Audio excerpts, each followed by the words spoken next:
Pues aquí tenemos a Pepa Blanes. Quienes no la conozcáis, bueno, os diré que Pepa Blanes nació en Elda, es una defensora a ultranza de la terreta, de ahí de Alicante. Ella es directora del programa El Cine en la SER, y además es jefa de cultura de Cadena SER, y ha sido la subdirectora del programa de la Script, tanto en Cadena SER como en Movistar Plus. Éramos dos tampoco. Subdirectora, he dicho subdirectora, claro, junto a su compañera María Guerra, que obviamente. Ella era la directora y yo la subdirectora, y no había nadie más por debajo, no tiene mérito. Bueno, que ella ha sido la subdirectora de la Script en Movistar Plus, y mucha gente la conoce por eso, porque la han llevado hasta la Resistencia. Pero bueno, yo voy a contar un poco cómo conocí a Pepa. Pepa llegó a Madrid en el año 2003, nos conocimos en la Universidad Complutense, en concreto en el Búnker de Ciencias de la Información, que mito o realidad dicen que se levantó sobre los planos de una cárcel. Pero bueno, aquel edificio fatigoso, casi opresivo en su estructura o en su arquitectura, no hizo nunca mella en los anhelos de libertad aquí de mi querida Pepa. Su pasión por el cine y por la política eran siempre dos constantes en los múltiples debates que teníamos, tanto en los pasillos de la facultad como en la cafetería, mientras nuestro querido amigo Sudores nos preparaba aquellos bocadillos de bacon con queso. Que ella no se comía. Que ella no se comía, porque obvio, ¿quién se iba a comer aquello? Pero bueno, luego los ramales de nuestra amistad derivaron hacia Usera, que fue el barrio en el que yo aterricé en Madrid, y hacia Tirso de Molina, que era donde vivían ellas dos, porque como nunca puede haber una bonita amistad si no es a tres. Entonces, igual que está Majo, estoy yo, y cómo no, nuestra querida amiga Gema, que también la tenemos hoy aquí.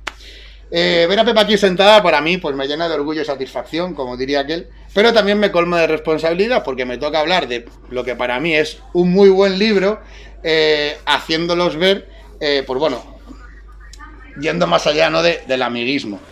Decía Sir Laurence Olivier, el actor y director británico, que actuar no es otra cosa que mentir, mientras que actuar bien es mentir, pero convenciendo. Podríamos decir entonces que el cine, o mejor dicho, el buen cine, incluye también ciertas dosis de manipulación o de interés premeditado. Pepa afirma en su libro que detrás de cada imagen, detrás de cada película, está la política, y con ella los intereses de quienes la pagan. Porque como bien dice en la sinopsis, si piensas que vivimos en un mundo alegre, en un mundo sencillo, te toca abrir los ojos. Si piensas que las chonis de un barrio como el de Carabanchel no tienen solución, pues te toca abrir los ojos. Si consideras que no hay racismo en el cine, o si no has percibido que los enemigos de las superproducciones estadounidenses tienen mucho que ver con la política exterior de ese país, pues obviamente te toca abrir los ojos. Está claro que el cine no es más que un fiel reflejo de nuestra sociedad. Vivimos en una época cambiante, en una época diversa, en la que mucha gente cree que lo trans, por ejemplo, es algo de otro mundo, que la gente pobre está ahí porque se lo merece, o que la lucha de clases es un término trasnochado o inexistente. Y piensan así en gran parte por ese poder influyente del cine o de las series, en definitiva por lo audiovisual. Porque como bien dice Pepa, en su libro no hay relato que no sea político, no hay texto que no tenga una ideología. Antes de darle paso para que nos hable un poquito más del libro, yo le quería agradecer, ya que la tengo aquí delante, y también con vosotros que sois parte del barrio, que si no fuera por ella, probablemente esto no se estaría haciendo aquí, en esta librería, papelería Carabanchel, en Marcelino Camacho, la de mi amigo Óscar Peñate. Y es porque fue ella quien vino a ver un piso en el año 2007, yo estaba en Yecla ese día, estaba trabajando ese verano, y fue ella quien le dije, tía, ve a buscarme una habitación donde sea. Y acabó viniendo a Carabanchel, acabé viendo una habitación y me dijo, oye, esta está bien. Esa está bien. Y dije, pues venga, allí que me voy. De eso han pasado 15 años, así que gracias a ella por mi vinculación con Carabanchel, pues como digo, tiene un poquito que ver. De hecho, tanto me he arraigado en este barrio que hace un tiempo lancé el proyecto por Carabanchel para estudiar un poco la historia de nuestro barrio, tanto la presente como la pasada.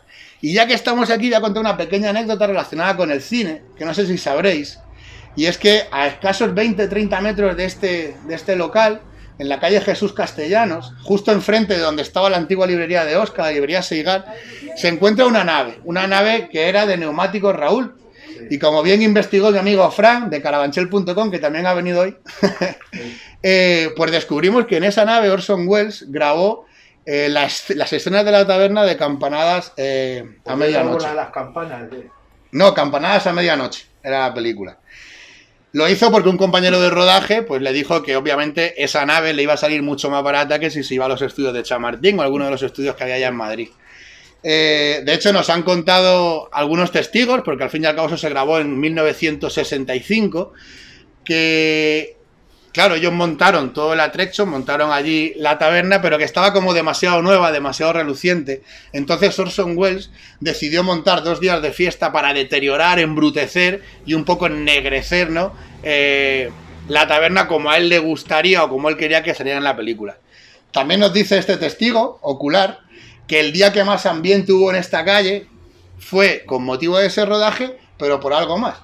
Y es que vino Omar Sharif a visitar el rodaje, aprovechando que estaba grabando Doctor Zhivago en Madrid, bajó al pueblo de Carabanchel. Bueno, ya no era pueblo, ya estaba anexionado a Madrid, pero bueno, vino a Carabanchel para saludar a su amigo Orson Welles y disfrutar también un poquito de ese rodaje. Así que nada, tras esta anécdota carabanchelera, os dejo ya con Pepa, que hable de Abre los ojos, su primer libro. Y yo no digo nada, Gema. Majo ha escrito un libro, yo he plantado algún que otro árbol en el parque Manolito Gafotas. Creo que te toca lo que tú ya sabes para mantener el equilibrio en este trío. Que no. Y ahí también opinan que no. ¿Una proposición? No. ¿Tiene anillo? Pepa, al lío. Bueno, muchas gracias me hace mucha ilusión estar en esta librería que conocí un día de cañas después de la ruta, estar en Carabanchel y estar con 2 amigos desde, yo no sé ya los años que hace. Así Muchos. que muchísimas gracias a los 2 por haber venido y a Óscar y bueno, y a todos por estar aquí, eso es lo primero. Y nada, si el libro nace un poco, bueno, en realidad a mí no se me ocurre decir voy a escribir un libro, no.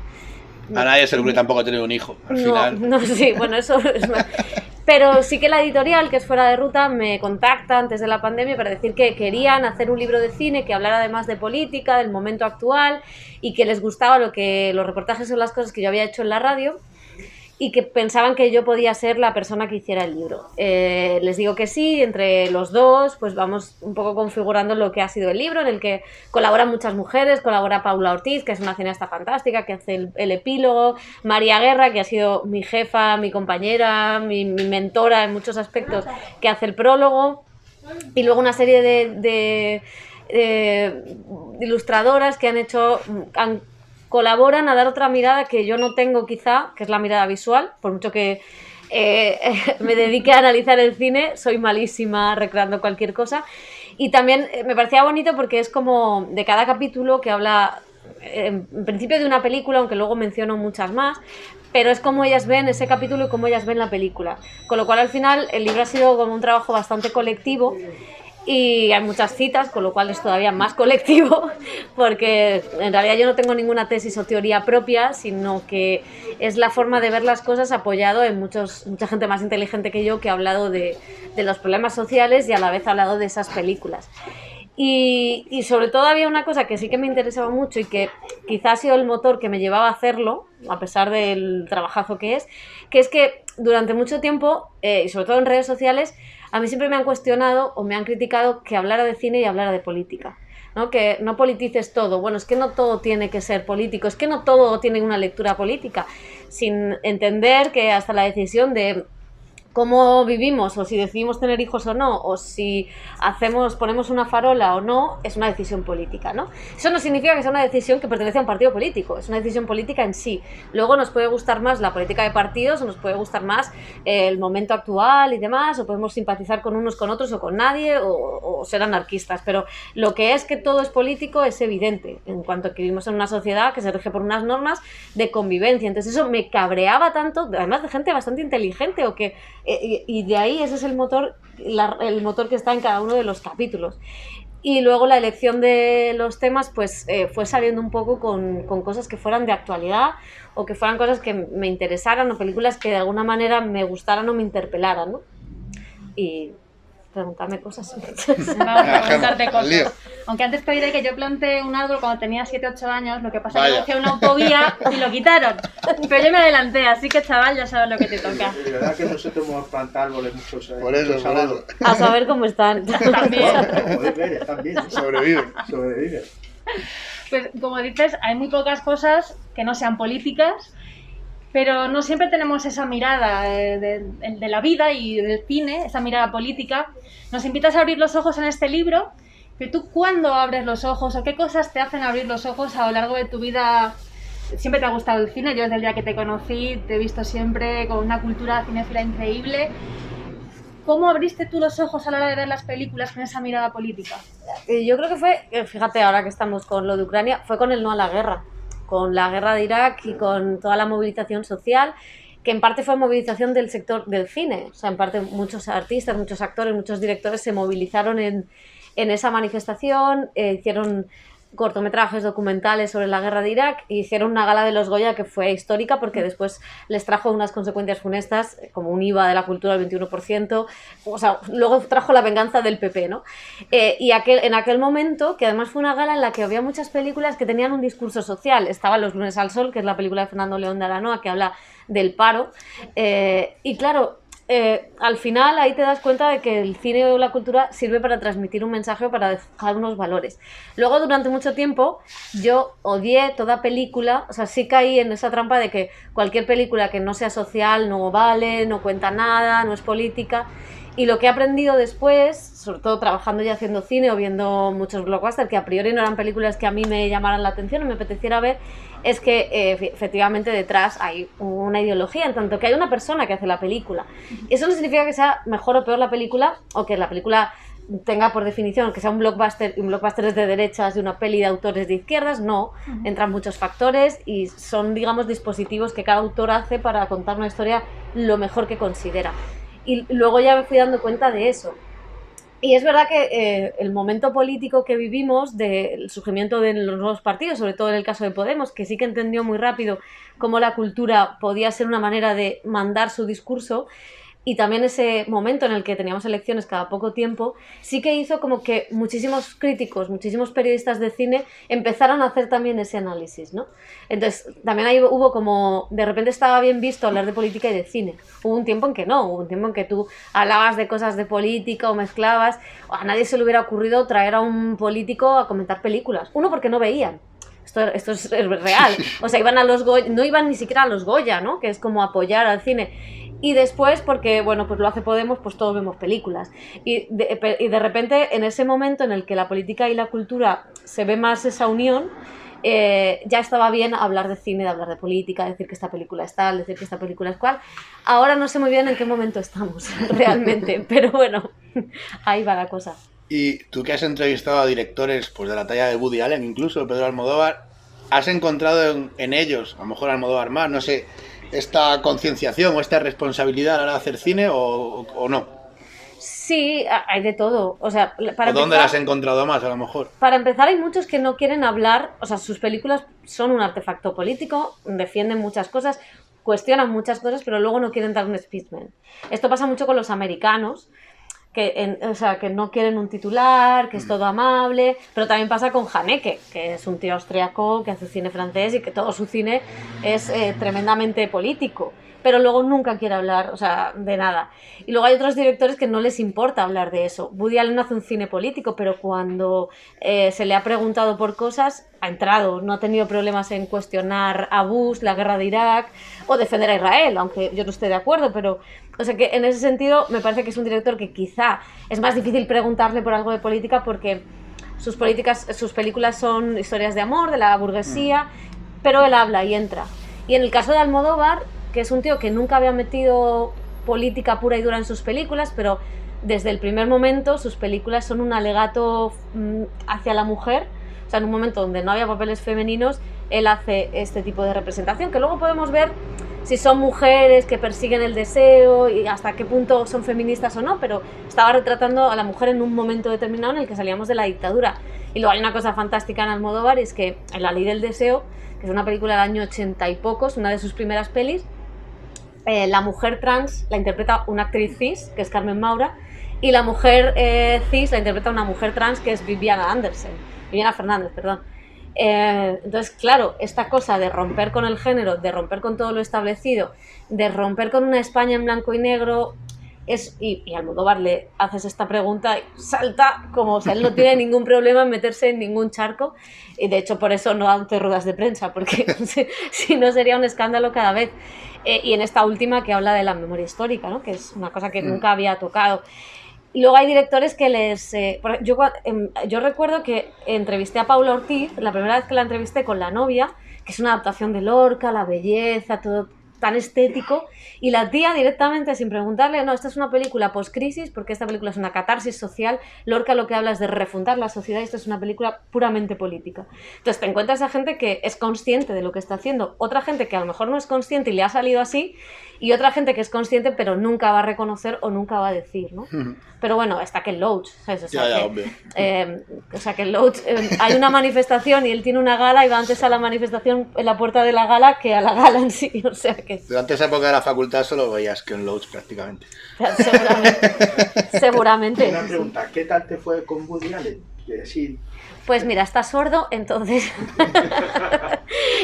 fue bastante... No, él es un señor encantador, que habla bien, que además no permite las entrevistas en el mundo del cine internacionales son de 5 o 6 minutos, con lo cual no te da tiempo a casi nada. Y él, por ejemplo, pide que las entrevistas sean de más de 12, para que la cosa no sea...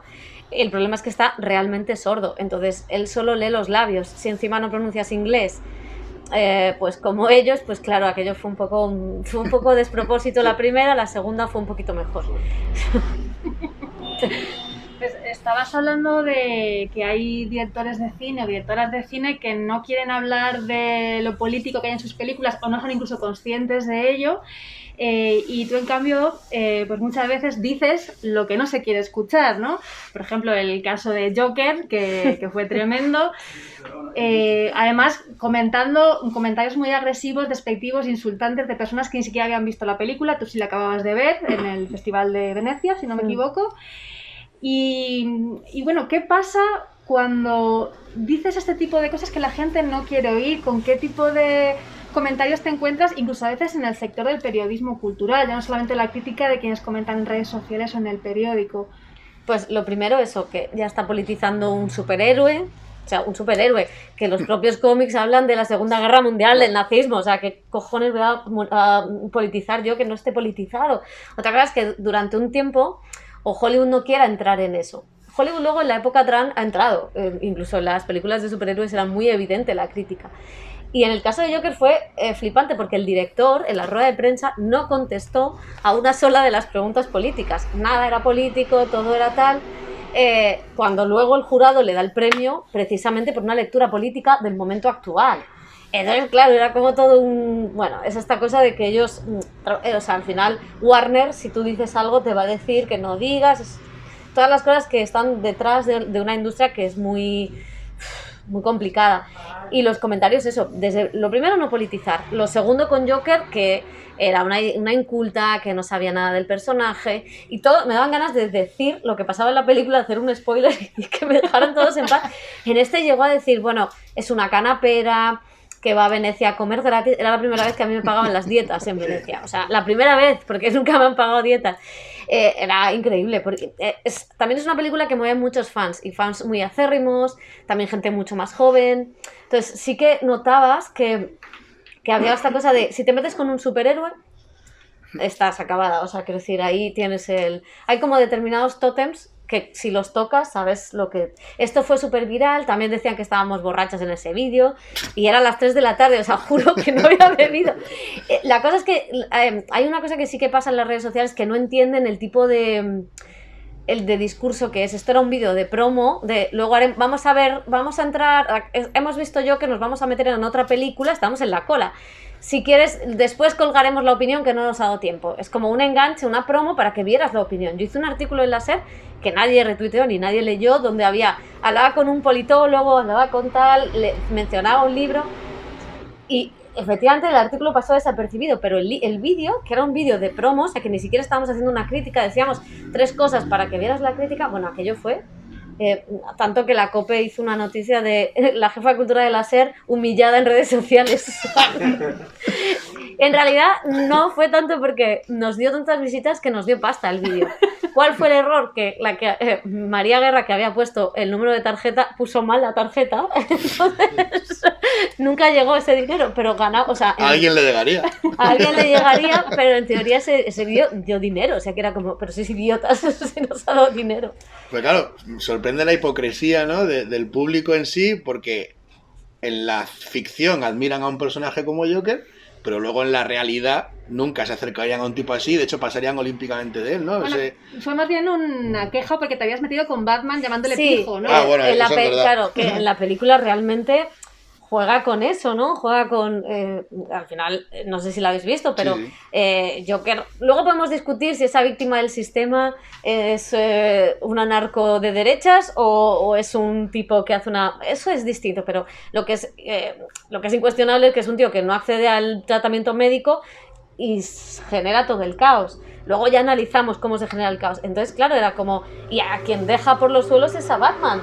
Es una película sobre Joker, no de Batman. Entonces, claro, el meterte con Batman era como... Pero bueno, total.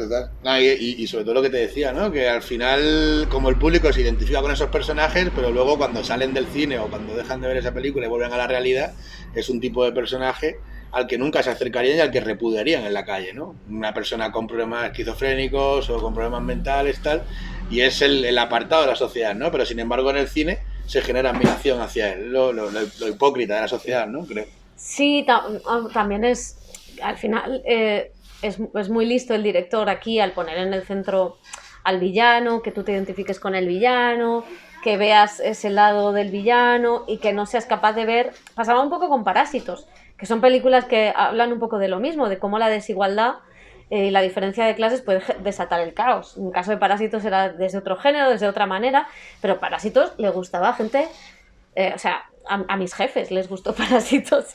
Y claro, yo decía, pero que luego a lo mejor en una reunión o en un tal, hacen comentarios que no... Que dices, no, si te gusta Parásitos, por lo menos estás cerca del estado del bienestar. O sea, lo mínimo. Quiero decir que había cosas como, sí, el cine tiene esa capacidad también, ¿no? De ponerte...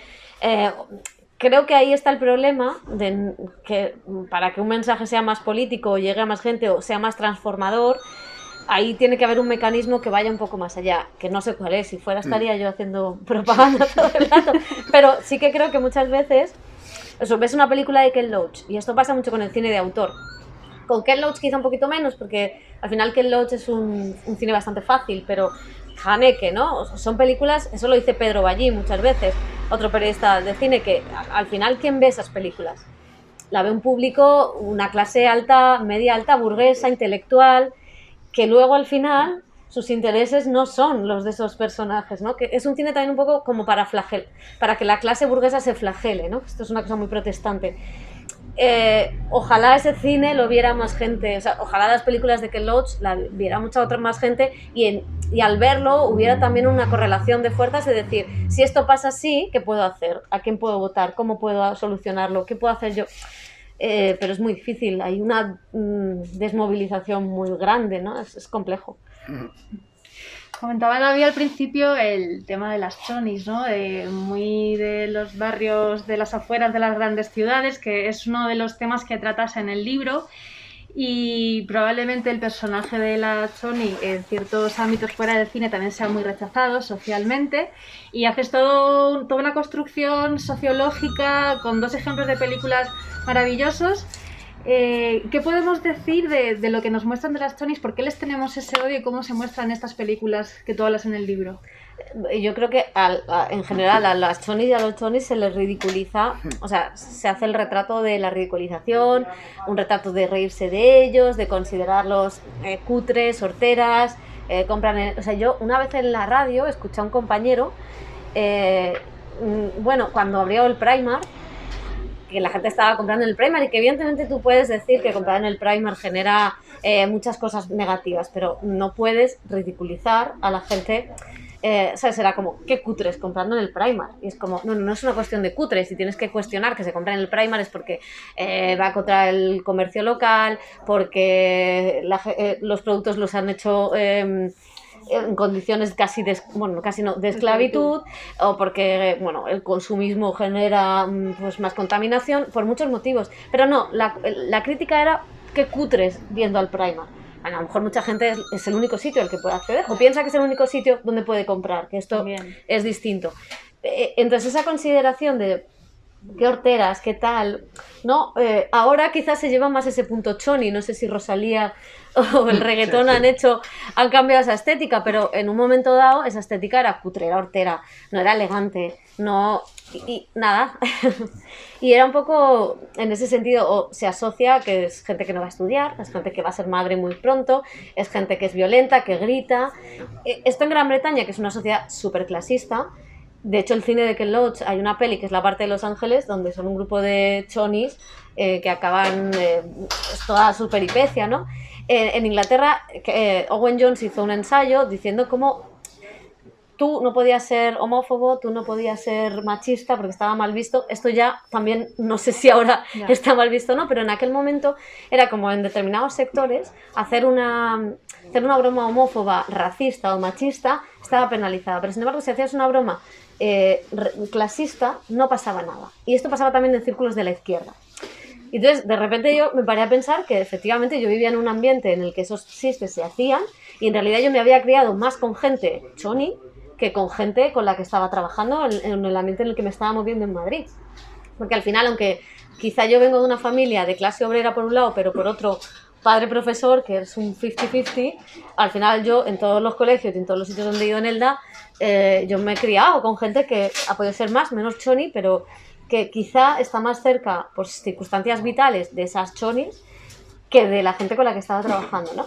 Y de ahí viene un poco, y luego como el cine es importantísimo porque al final el retrato de la choni es el de la Juani, y ahora, claro, yo soy la Juani, y encima, en el caso de las mujeres, cómo está la penalización por su cuerpo, porque no va a ser, o sea, siempre un choni y una choni va a haber siempre la penalización de género sobre ella que no tienen ellos, aunque todos estén condenados a no prosperar, a no tener un trabajo, a no tener oportunidades. Ellas encima, si quieren salir de lo que se les considera que solo pueden acceder, tienen que hacerlo con el cuerpo. No pueden hacerlo de otra manera. Y sin embargo, cuando llegan directoras a contar la historia a las mujeres obreras jóvenes, las directoras hacen otra cosa distinta. Ni Ciar Boyain en El Olivo, ni Belén Funes en La hija de un ladrón muestran la cosa sexual o sexualizan el cuerpo de las actrices. De hecho, las actrices tienen también otro tipo de belleza, ¿no? Ana Castillo en aquel momento no era una tía que estuviera hipersexy en la película. Yo soy la Juan y Ingrid García Johnson eran prototipos de belleza, del canon, de tal, y sin embargo ni Greta Fernández de La hija de un ladrón, ni Ana Castillo tenían ese prototipo. O sea que también el capítulo era un poco de, bueno, cuando hay una... Por eso es tan importante que haya también directoras detrás, porque el relato es distinto, no es mejor ni peor, sino que tiene que haber relatos complementarios, si no solo va a ser la imagen de un tío sobre una señora, ¿no? Sobre una tía en este caso. A mí en uno de los capítulos que me ha gustado mucho, porque es verdad que es algo que yo he pensado algunas veces, pero que nunca lo había leído ni escuchado, es nombrar a Richard Gere como lo que era en Pretty Woman, ¿no? Un especulador inmobiliario y un putero. Y es como, está guay, porque se ha idealizado esa película, se ha convertido en una de las películas más vistas de la historia, cada vez que la emiten en Telecinco tiene millones de visualizaciones otra vez y demás, y sin embargo nadie dice las cosas como son. O sea, ese tío era lo que era, un especulador inmobiliario y además un putero. Entonces está guay, ¿no? Leerlo en el libro y verlo así de claro. Sí, o sea, la película que es perfecta, porque sí. Al final es un cuento de hadas que funciona súper bien, claro. Que o sea, no hay nada, la única crítica que se le puede hacer es qué mensaje está dando esa película, y esa película está dando el mensaje que no es que sea peor que otras películas de ese año, es que está dando el mensaje que la sociedad estaba vigente en esa época. O sea, en esa época era la época de Wall Street, del dinero, poco pre-burbuja inmobiliaria, bastante pre. Pero claro, en los años 90 todo eso estaba bien visto. El trato a la mujer, la historia de amor romántico tóxico, porque al final ya no solo que sea un putero y que hable de la prostitución, es que es él salvando a la mujer, porque no puede ser otra cosa, que en este caso era prostituta, pero podía haber sido camarera y la salva el rico para convertirla, ¿no? Entonces, claro, a mí lo bueno de ver esa película ahora es ver que hemos cambiado a mejor. O sea, que entendemos que eso está así y como sociedad nuestros valores y nuestros méritos son otros, ¿no? Con excepciones, evidentemente, y la prostitución sigue siendo uno de los graves problemas que tenemos que solucionar de alguna manera. Pero sí que permite ver que, bueno, ahora condenamos esa película. Cuando la vimos, nadie pudo ver, ostras, esto que está pasando aquí, ¿no? Y sin embargo ves Irma la Dulce, que es una película de Billy Wilder, sobre la prostitución y es mucho más atrevida y arriesgada y más crítica desde el humor que Pretty Woman, ¿no? Que es mucho más conservadora. Tiene cosas interesantes como es la denuncia del clasismo, que ahí queda muy mal parada una clase social con respecto a ella, pero claro, el personaje de Richard Gere, que es al que toda mujer quería encontrarse en la vida, pues es el de los fondos buitres. O sea, que no, claro. A ver si tenéis preguntas. La serie está de... Bueno. ¿Has visto esta serie que está echando Telecinco de Entrevías? No la he visto. Es que es un tema así fuerte de eso que estáis hablando. Sí. No la he visto. ¿Tú la has visto? No, pero he escuchado las críticas del vecindario de allí que dice que están demonizando el barrio y demás. Pero está grabada en Carabanchel, ¿vale? ¿Ah, sí? Sí. O sea, sale la rosa en la avenida del Puerto.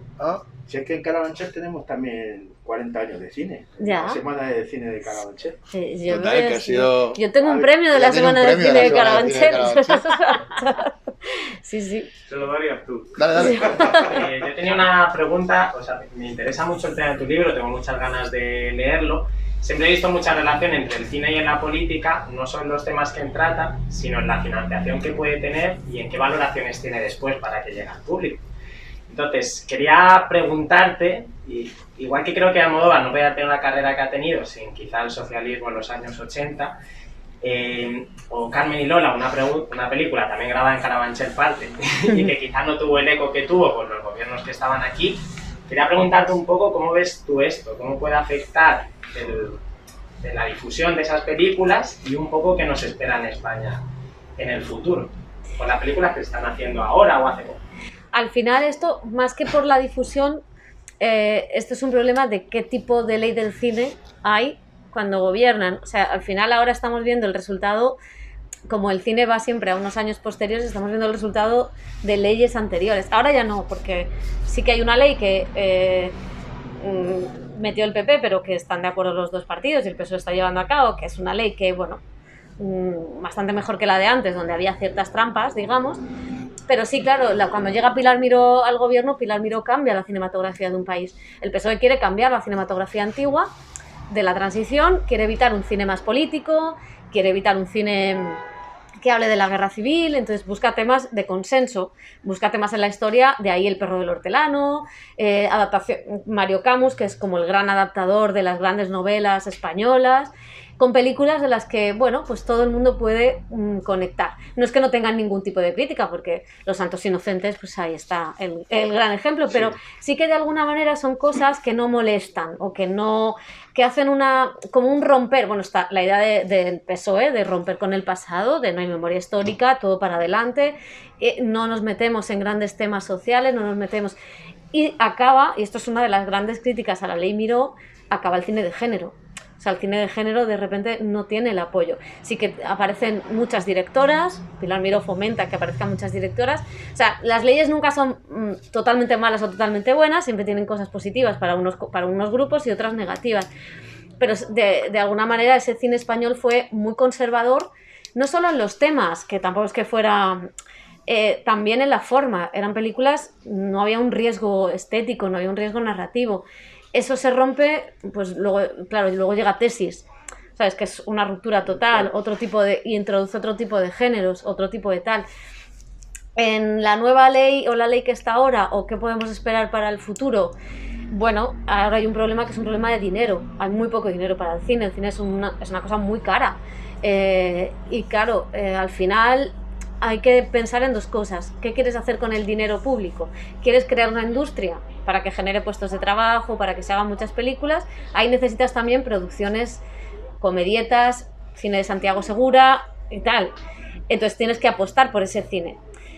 Pero también a la vez tienes que apostar por un cine más pequeño, como Carmen y Lola, que no puede existir sin una ayuda, que no puede existir sin tal. ¿Cuál es el problema? Que no hay dinero para todo.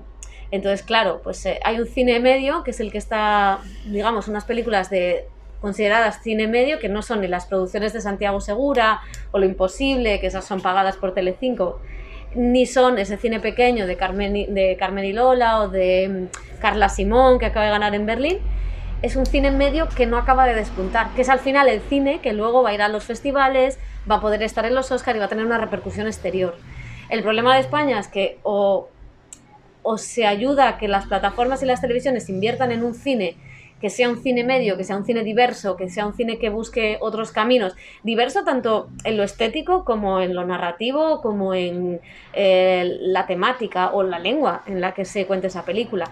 O se obliga a las plataformas, que no creo que no es la intención del PSOE, y entonces los socios tampoco han conseguido que el PSOE firme eso, o se apoya que haya un porcentaje para que Netflix pague cine independiente, cine en catalán, cine en gallego, Telecinco lo mismo y Antena 3 lo mismo, o vamos a seguir un poco como ahora, con un cine superviviente muy pequeño como Carmen y Lola, que de repente está en Cannes y tiene la suerte de que se hable un poco más de ella, y un cine de comedias que son remakes de otras películas, como todas las que hace Antena 3 o Telecinco, y que sí hace industria, a veces hace buena taquilla, pero tampoco dice nada de nosotros como país, ¿no? Al final la cinematografía nuestra tiene que hablar de nosotros, y cuanto más diversa sea, pues más va a representar al país, ¿no? Es como yo veo un poco cómo está la cosa, que ahora con obligan a las plataformas a invertir un tanto por ciento, como Francia, o sea, quiero decir, no creo que Francia sea un ejemplo de un país comunista, ni mucho menos, ¿no? Italia, y sin embargo se obliga a las plataformas a hacer ese tipo de cine. Y o se entiende que hay que ayudar al cine y ayudarlo desde esa manera, porque también va a ser complicado que esto mejore. Nada. Vale, Fran. En el primer capítulo también habla de que hay muy pocas películas sobre la clase trabajadora. Es como lo que dice Wells o así. Yo creo que últimamente aquí en España apenas hay películas de esas, ¿no? Desde los años 80, que el cine King, que a lo mejor ahora que ha dicho la de Fernando León, Los Lunes al Sol o de Barrio, esa. Yo creo que en los últimos años, no estoy tanto, apenas hay películas sobre la clase trabajadora. Hay bastantes menos, y también por este intento de hacer también películas como este tipo de comedias, que a lo mejor son gente de clase media con pisazos enormes, ¿no? De imitar un poco otras cinematografías. Hay pocas. Hay menciones, está Techo y Comida, está La hija de un ladrón, está El olivo, pero no, tampoco se habla de clase trabajadora en los medios. O sea, creo que esta cosa y creo que aquí sí que era importante, también ha habido un relato que era decir que no había diferencia de clases, ¿no? Que habíamos superado la diferencia de clases y que ya no estábamos, o sea, que el marxismo estaba acabado, por supuesto, y que no había ese problema, ¿no? Esto es una cosa que viene desde Thatcher. Y yo siempre por eso digo que el mejor opositor a Thatcher ha sido Ken Loach, porque es el que le demostraba una y otra vez que sí había clases. Con la crisis económica sí que hubo un intento, o sí que yo creo que ese relato, no sé si se ha roto del todo, pero por lo menos tiene grietas. Y sí que se ve que la crisis económica, no todos sufrieron las consecuencias, ¿no? Había una clase que sufrió las consecuencias y otra clase que no. Incluso esa llamada clase media, que no sé si existe, también estaba sufriendo las consecuencias de la clase trabajadora. Y ahí sí que empezaron a haber más relatos. Y también es verdad que, claro, tampoco quedan tantas fábricas como para... Pero bueno, creo que los relatos de la clase trabajadora se han ido abriendo a otras realidades, ¿no? Al final, cuando hablamos de cine de clase obrera, pensamos en las fábricas. Y claro, quedan fábricas, pero también la clase trabajadora está en otros lados, ¿no? De hecho, lo mencionas en el capítulo donde hablas de Ken Loach, ¿no? Cómo ha evolucionado también su cine, ¿no? Desde esas películas de sus comienzos, donde había una defensa y ultranza de lo colectivo, de las fábricas, de tal, a las últimas donde son personas individuales que defienden sus derechos porque los tienen explotados en Uber, o en Amazon, y no, también se ve esa evolución ahí. Claro, es que es la evolución de cómo ha cambiado el mundo del trabajo. Desde los sindicatos, el poder de los sindicatos, hasta que, claro, en Daniel Blake no hay sindicatos, pero es que ya en Sorry We Miss You, que es la que es sobre Amazon, y es que ni siquiera hay un compañerismo. Y pasa un poco con Fernando León de Aranoa, con todas las críticas al Buen Patrón, pero si tú ves el cine de Fernando León de Aranoa, tú ves que en Barrio y en Los Lunes al Sol, bueno, en Barrio porque iba de otra cosa, pero Los Lunes al Sol y El Buen Patrón, en Los Lunes al Sol había o sea, había un sindicato, había una unión, había diferencias entre los trabajadores, ¿no? Que de eso iba la película, de cómo hacer frente a los despidos, ¿no? Pero estaba esa unión, ellos quedaban, no estaban solos. En El Buen Patrón, el que protesta o el que despide es un apestado, está solo. Con lo cual, también de alguna manera el cine de Fernando León sí que refleja esa evolución del mundo del trabajo. Como decías, ¿no? Al final el cine sí está hablando un poco de cómo estamos como país y como sociedad, y ya no hay esas películas de obreros como tal, pero yo recuerdo una de los últimos años, Viaje al cuarto de una madre, que al final sí muestra otro problema de clase, incluso generacional, pues eso de toda una juventud sin oportunidades que tiene que emigrar al extranjero para poder hacer algo con su vida. Entonces, bueno, pues sí, hay un viraje, ¿no? También hay una cosa que, y en esto sí que es importante, al final hacer cine es muy caro, y al final poca gente se puede permitir uno estudiar cine, porque ahora hay escuelas de cine que no son baratas. La gente que estudia, hay gente que estudia cine y hace películas de clase obrera, pero al final la gente que accede, no es lo mismo que escribir un libro, o no es lo mismo que hacer una obra de teatro que requiere requiere menos inversión. Una película requiere mucho dinero, necesitas un productor, necesitas mucho tiempo para hacerla, y necesitas, en ese tiempo que la haces, que a lo mejor no cobras. Por eso ahora se habla mucho de las ayudas al guión, que tú, mientras tú estés escribiendo o preparando una película, también tengas un sueldo en ese momento, porque si no, hasta que tú no tienes la película, a lo mejor no cobras nada. ¿Quién puede hacer las películas? Pues gente que tiene un estatus económico más o menos estable. Fernando León es un chico que no es de mala familia, quiero decir, que al final siempre todo el mundo, o que Loach es un tío que estudió en Oxford, o sea, no es de clase obrera, no viene de la clase obrera, ¿no? Entonces hay quien puede tener más afinidad para contar ese tipo de historias, pero al final las películas de clase obrera, salvo algunas excepciones, no las ha contado la clase obrera. Pasa como con las películas, hasta hace poco las historias de mujeres las contaban tíos. Y no está mal que las cuenten tíos, y está muy bien que los tíos tengan una mirada sobre las tías, pero también necesitamos que esté la otra parte. Y con la clase obrera es muy difícil porque, claro, es que es muy complicado. O sea, tienes que tener suerte o tener un empeño enorme como Dani Guzmán, que es un tío que sacó su película, le costó lo que le costó, y que ahora ha sacado la segunda y le ha costado muchísimos años, y bueno, al final ese tipo de esfuerzos son titánicos, porque ya digo, si es caro para mucha gente, pues para alguien que encima no tiene una situación económica fácil, pues claro, es difícil. ¿Has visto algunas películas del cine kinky de Eloy de la Iglesia? Sí. Has tenido tú pocos años, pero has visto. algo he visto. ¿Qué te parece ese? Hombre, a mí me parece que es un cine súper político. De hecho, el otro día hablaba del diputado, que claro, que además Eloy de la Iglesia era un tío como que sabía meter el dedo en la llaga, afilió al Partido Comunista, pero le hizo una película dándole una hostia al Partido Comunista por homófobo y machista, ¿no? A mí me parece el cine kinky maravilloso. Se han intentado hacer algún intento, que yo creo que ya no tiene ese... El problema del cine kinky, que es también que luego la mitad de los actores murieron, que eso es... Total. Pero se puede buscar otros actores nuevos. Bueno, esa época de la vida para mí fue difícil, ¿eh? Sí. Te lo digo yo porque la he vivido. No sé si tenéis más preguntas por ahí. A mí me ha parecido muy interesante lo que decía David de Pretty Woman, de cómo una peli que a todos nos ha parecido chula durante toda nuestra vida, de repente se nos cae la venda o abrimos los ojos. Lo dice ella, no lo digo yo. Pero lleva razón en ese sentido. Claro, se nos va el traste la peli. Esto engloba con muchas cosas de cuando uno empieza a aplicar al cine o lo que sea una visión, ya sea política, de clase, feminista, antirracista, que al final muchas pelis que te gustaban se te van a la mierda, básicamente. O sea, el movimiento feminista se dice mucho de el feminismo me ha jodido, sí. Las pelis que me encantaban de adolescente. Tengo la curiosidad, además, de que pienses y recuerdas cuál es la peli que más te ha jodido el hecho de mirarla con una perspectiva política o de abrir los ojos. Una peli que dije, ostras, me encantaba, y en cuanto le apliqué un poco de visión política dije, me cago en todo. El fontanero. Pues mira, las de Woody Allen, que al final no es que sea especialmente no es que sea especialmente machista, pero al final es bueno, es un retrato del amor que, claro, no, aparte de toda la cosa oscura que hay detrás de la figura, o cualquiera de Polanski, pero en el caso de Polanski porque cometió una violación, ¿no? Yo creo que quizá las de Woody Allen, que a mí son películas que me encantan y me siguen gustando, pero sí que es verdad que, claro, las ves de otra manera.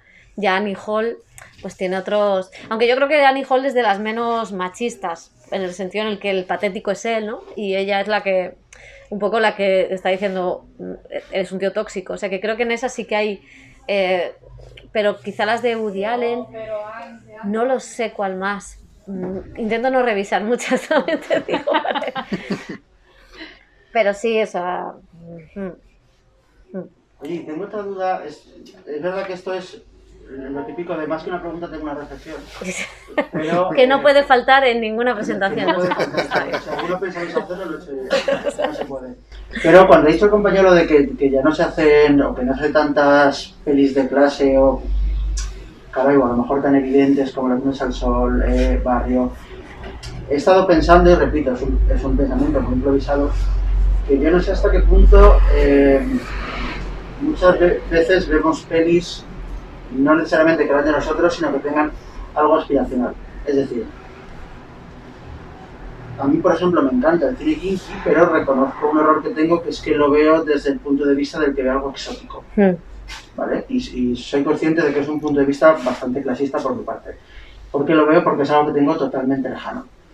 Sin embargo, si mañana hubiera una peli que hablase de un chaval que es un currito, pero que se piensa que gracias a la economía liberal puede subir de escalón social, me jodería más, porque pensaría, vale, esta sí que me está interpelando a mí, el personaje es un idiota que se piensa que puede subir de escalón social y no la quiero ver. Entonces, no sé hasta qué punto, y repito, es un pensamiento improvisado, o sea que a lo mejor es una chorrada, no sé hasta qué punto puede que a muchos nos gusten más las pelis con las que no nos identificamos y si acaso nos identificamos a nivel aspiracional. Este es el personaje que a mí me gustaría ser, ni siquiera encaja conmigo, sino lo que yo querría ser. Eso es total, de ahí los decorados de las películas son casas que quisieras tener, o de ahí el físico de los actores y las actrices, o sea, que al final el cine y en especial la maquinaria de Hollywood es una maquinaria de mercado, o sea que ellos te quieren venderlo mejor y esta es la mejor manera de comprarlo.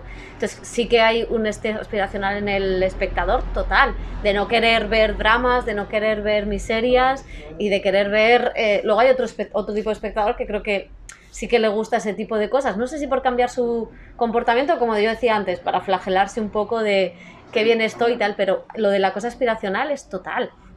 De ver películas que te hablen de lo bien que va a ir, de lo bonitas que son las casas. Eso lo decía Isa Calderón, de yo solo quiero películas de burguesía y ver las casas y los vinos, ¿no? Y en realidad, claro, hay algo muy placentero en eso, en que todos podemos vivir en un piso en Manhattan o en París y luego tomarnos unos vinos con nuestros amigos, pero es como el cine francés. Claro, durante mucho tiempo el cine francés que veíamos, que se veía en líneas generales, era ese. Y luego de repente te hacen una peli en los suburbios y dices, pero ¿esta qué Francia es? O sea, ¿dónde estaba esta Francia? Pero sí, total, hay una cosa de... Y no es malo, o sea, al final también el cine tiene esta cosa de evasión, ¿eh?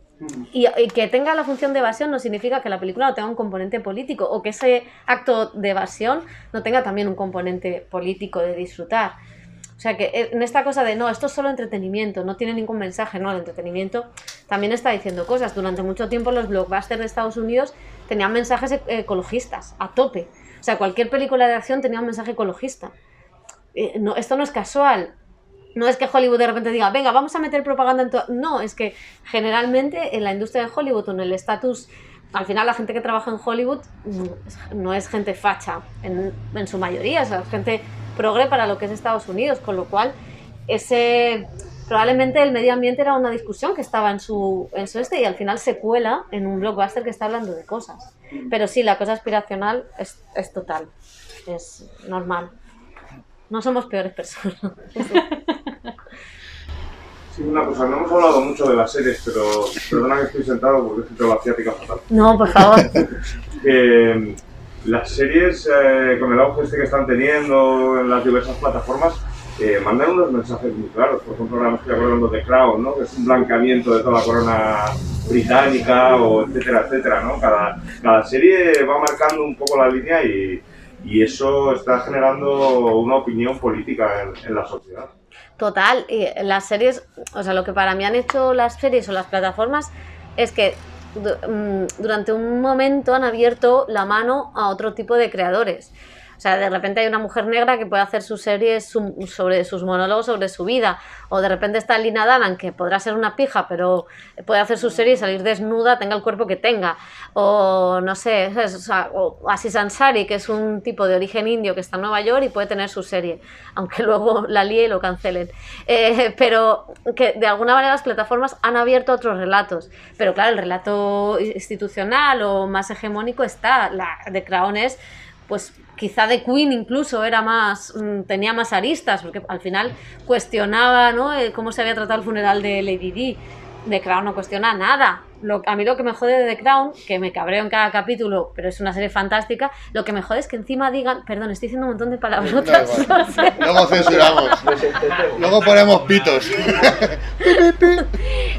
Lo que me fastidia de The Crown es que encima la crítica diga que es una mirada crítica a la monarquía. Vamos, hombre, o sea, que no todo el retrato de la monarquía tiene por qué ser crítico, oye, sí, quiero decir que pueden hacer un retrato de cómo es, pero es un blanqueamiento total.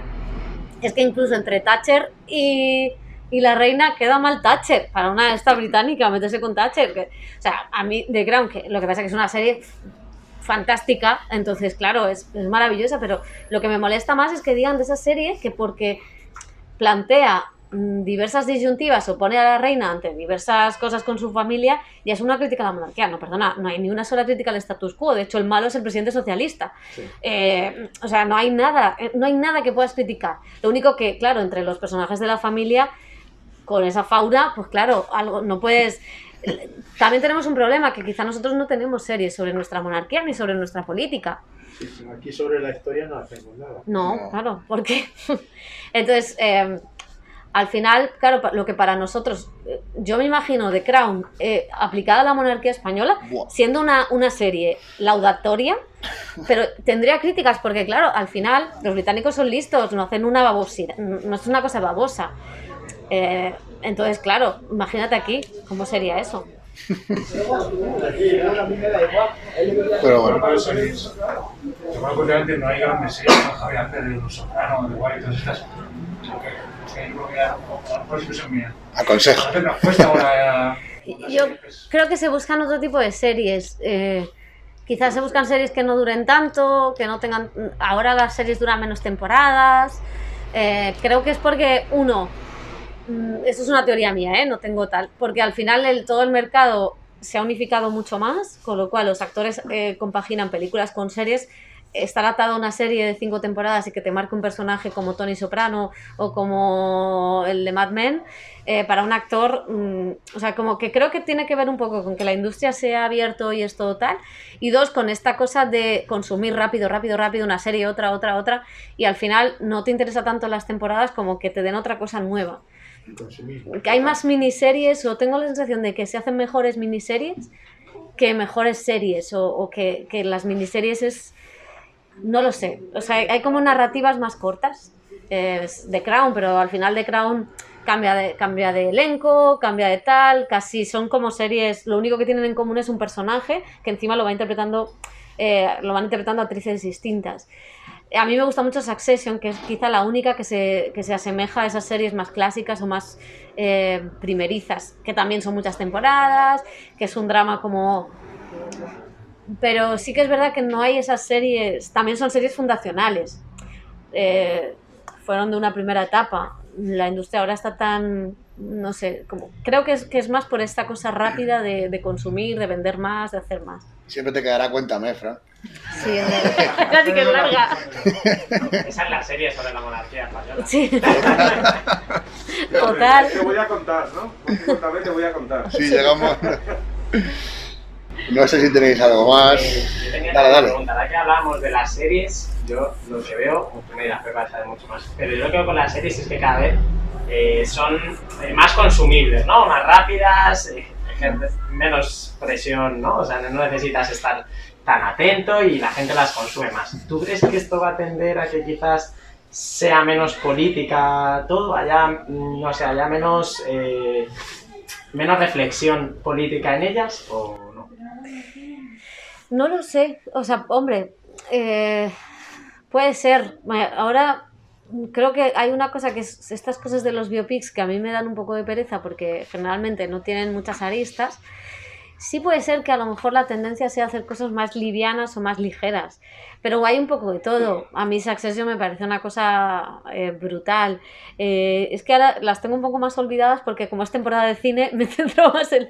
pero ahora hay una sobre los Lakers, pues a ver qué aristas tiene la de los Lakers. Series españolas, pues... Sí, las series españolas es que no tienen nada de político, realmente. O sea, no tienen nada de crítico, ¿no? Que no...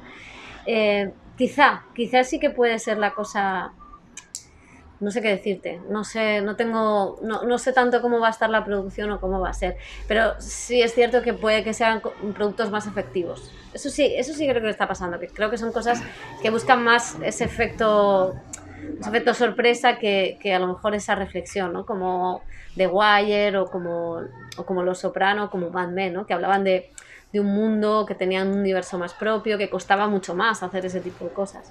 No, por lo menos Veneno sí que consiguió un poco, y es reciente, ya consiguió un poco pues, traer, ¿no? la persona trans acercar a la realidad, acercar a lo que es, ¿no? Más allá de lo que la habían tratado siempre en el resto de películas, que era con personajes bastante más complejos, ¿no? Estamos comentando que hace un par de años con Frank hubo una serie muy fuerte en televisión, Antidisturbios o algo así. Ah, la de los policías. Sí, la de los policías. O sea, eso así me pareció muy interesante a mí. A mí Antidisturbios me gusta muchísimo, me gustan mucho. Primer capítulo, sobre todo. Me parece que habla, o sea, que al final es una serie que habla de la violencia policial, de quién tiene quién puede ejercer la violencia y sobre todo quién es policía, ¿no? ¿Qué situación económica, qué situación... qué preparación, cómo sabe lidiar un policía con la violencia o no y cómo eso es utilizado por los distintos gobiernos. O sea, al final hay una situación de ansiedad, de precariedad, de distintos motivos que los gobiernos utilizan. Es gente sin estudios, es gente sin una preparación psicológica, sin una preparación, o sea, sin una reflexión sobre qué supone ejercer la violencia en una manifestación. Y entonces, al final, una manifestación es un momento de mucha tensión donde hasta yo podría acabar así, pero cualquiera. Claro, cómo se utiliza eso y en favor de otras cosas, ¿no? En favor de que pues no se haga un desahucio. Y, entonces, al final, la serie era muy, muy interesante.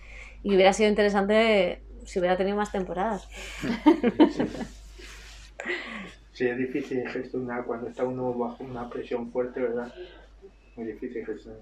Aquí hace una semana hicieron un desahucio en Carabanchel con 3 detenidos y o sea que sigue pasando. Pero ¿no? Es que el problema es que ese hombre había pagado. Lo que pasa es que una persona de 80 años a la calle es que a mí no me entra a la cabeza. ¿Sí? Los represivos funcionan así, o sea, la policía, el ejército, al final lo que crean son números. No crean personas, lo que intentan es despersonalizarles completamente para que no atiendan a razones humanas y solo atiendan a órdenes. ¿Sabes? Eso es como funcionan los grupos represivos. Que no sé, que todo el mundo no vale para echar una persona. Sí, igual. Como ese proceso de despersonalización ya no son personas. Algo que añadir, Óscar. ¿Tú tienes alguna pregunta ya que tenemos aquí? Yo tengo una curiosidad sobre el libro. Concretamente sobre el libro, quería saber si las ilustraciones son muy buenas, que son muy buenas, estaban pensadas inicialmente para ser en color y luego por una decisión editorial se hicieron en blanco y negro, o si directamente estaban pensadas en blanco y negro. Creo que en blanco y negro. Sí, creo que sí. Porque siempre, o sea, esto no lo sé muy bien, pero siempre desde el primer momento todos los bocetos y todas las cosas fueron en blanco y negro, o sea que entiendo que sí. Lo que no estaba tan claro es que la portada y las tapas fueran así, eso fue más decisión de después. Sí, porque además rompe un poco con la línea de la editorial. Sí. Que tiene una portada fantástica. La portada es bonita, ¿eh? Sí, la portada es muy chula. ¿Y le preguntaste a Amenábar si puedes utilizar ahora los ojos o no? No. no le importará. Pues nada, si lo queréis lo dejamos aquí. Nada, que disfrutéis el libro. Nos hemos dejado algunos temas fuera porque es súper completo. Ya lo disfrutaréis. Muchas gracias por venir.